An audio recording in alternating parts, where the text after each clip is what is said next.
Kung wala kang tato or isa ka doon sa mga nanghuhusga sa mga taong may tato, skip mo na tong video na to, hindi to para sa'yo. Una sa lahat, bakit ka nagpatato?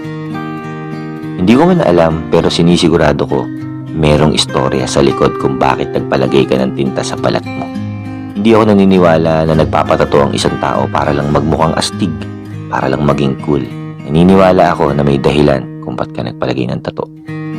Posibleng simbolo ng pag-ibig, simbolo ng mga pagsubok na pinagdaanan mo, simbolo ng pagiging matatag, o kaya naman, simbolo ng pagkabigo.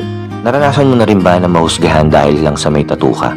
Yung tipong hindi ka matanggap sa trabaho na kaya mo namang gampanan at maaaring mas magaling ka pa nga doon sa ibang tao, pero hindi ka matanggap-tanggap dahil lang sa tattoo mo. Nakakalungkot, di ba?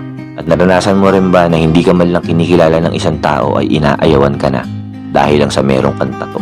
Kesyo masamang tao, ex-convict, addict, hindi gagawa ng mabuti, madumi, matungis, kung ano-ano pang panghusga.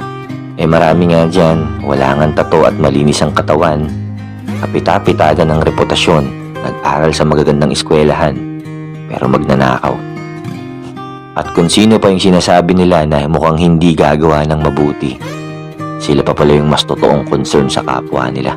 Nakakalungkot isipin na maraming tao ang mapanghusga base sa nakikita sa panlabas mong anyo. Yung tipong hindi ka naman talaga nila kilala, pero ayaw ka na nilang kilalanin dahil sa physical appearance mo.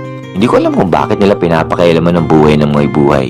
Hindi naman nila pera yung ginamit para magpatato. Di ba nila nare-realize na sobrang iksilang ng buhay para ilaan pa nila yung atensyon nila sa buhay ng ibang tao?